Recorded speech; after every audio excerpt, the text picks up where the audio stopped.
Assalamualaikum warahmatullahi wabarakatuh. Kembali lagi belajar dengan Ibu. Sekarang kita akan belajar tema 1, yaitu pembelajaran 3, tumbuhan sahabatku, di halaman 23 ya. Nah, sekarang kita akan belajar tentang perkembangbiakan tumbuhan secara vegetatif. Pembelajaran sebelumnya kita sudah belajar perkembangan biak secara generatif ya, yaitu perkembangan secara kawin. Nah, sekarang perkembangbiakan tumbuhan secara vegetatif, yaitu tidak kawin. Vegetatif itu dibagi jadi 2, ada yang alami, ada yang buatan. Sekarang kita belajar yang alami dulu. Ada apa aja sih? Nah, vegetatif alami itu yang pertama ada spora. Spora berfungsi sebagai alat perkembangbiakan. Nah, biasanya spora itu ada pada tumbuhan paku, lumut, dan jamur. Nah, terus yang kedua ada umbi. Umbi juga dibagi menjadi 3. Umbi itu bagian tanaman yang menggembung dan tertanam di dalam tanah. Apa aja sih?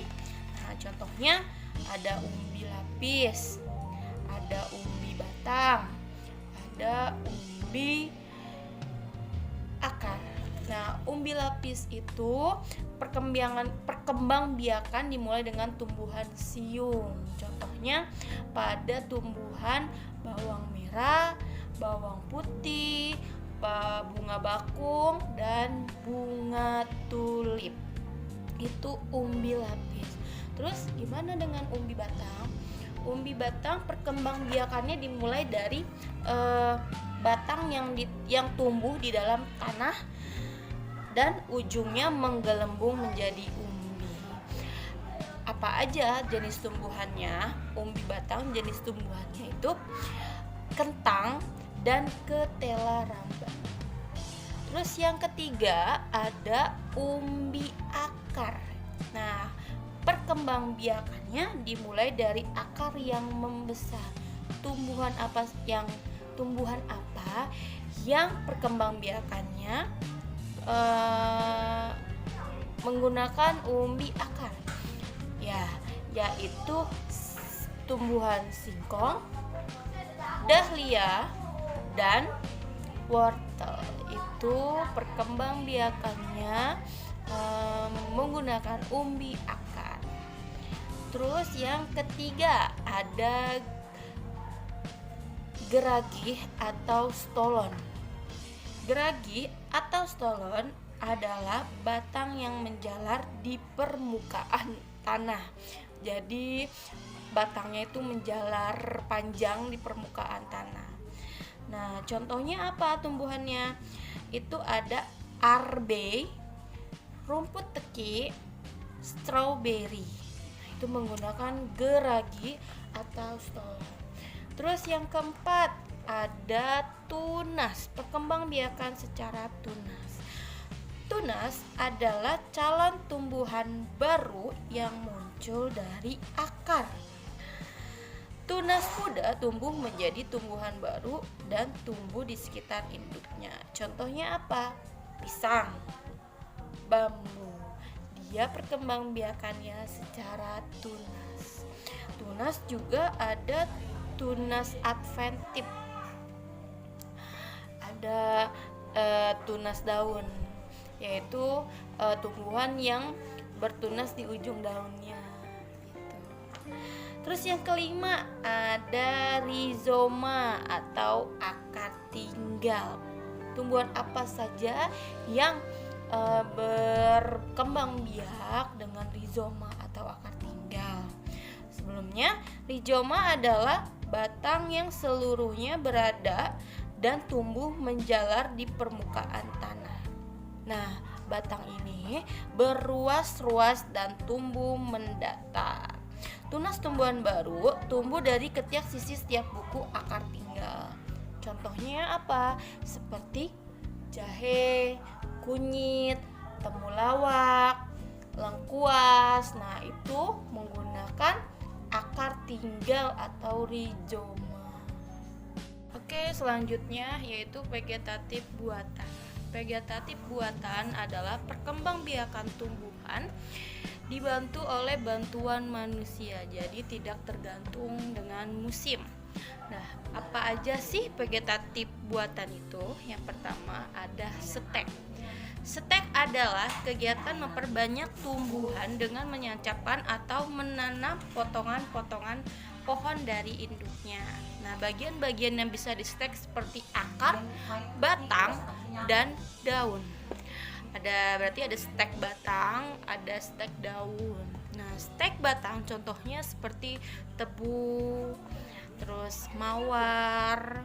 Jadi batangnya itu diruncingkan, ujungnya nanti ditancap. Nah, itu langsung bisa kita kembangbiakan. Terus ada stek daun. Nah, daunnya yang ditanam. Contoh seperti bunga, seperti cocor bebek, terus begonia, terus sri rezeki, itu bisa di tunas daun. Bisa di stek daun. Terus yang kedua yaitu ada mencangkok. Mencangkok adalah kegiatan memperbanyak tanaman dengan membuat cabang batang tanaman menjadi berakar. Nah, kalian bisa lihat contohnya di Google, kalian searching bagaimana sih cara mencangkok yang benar. Nah, tumbuhan apa saja yang bisa dicangkok? Yaitu tumbuhan jambu, jeruk, mangga, dan rambutan. Itu bisa dicangkok. Oke, lanjut ya. Untuk yang ketiga itu okulasi atau menempel. Okulasi atau menempel adalah menempelkan mata tunas dari tumbuhan yang sejenis tetapi berbeda sifat. Contohnya pohon mangga si mana lagi dengan mangga arum manis. Nah, terus yang keempat ada mengenten. Mengenten atau menyambung.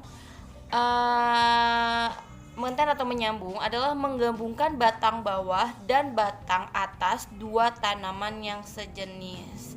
Nah, agar apa sih? Agar mendapatkan buah yang lebih manis. Nah, contohnya buah mangga yang berakar kuat tetapi buahnya masam. Nah, itu disambung, dienten dengan mangga berbuah manis. Nah, contohnya seperti ini. Terus nomor yang kelima yaitu dengan cara merunduk. Merunduk adalah kegiatan memperbanyak tumbuhan dengan cara menyentuhkan ranting atau cabang pada tanah. Merunduk. Contohnya apa yang berkembang biak dengan cara merunduk? Ada alamanda, anyelir, apel, selada air, dan anggur. Nah, kalian bisa lihat contohnya seperti ini merunduk. Nah, itu tadi penjelasan mengenai perkembangbiakan pada tumbuhan secara vegetatif. Oke, semoga pelajaran kali ini bermanfaat dan menambah pengetahuan baru untuk anak-anak. Oke, wassalamualaikum warahmatullahi wabarakatuh.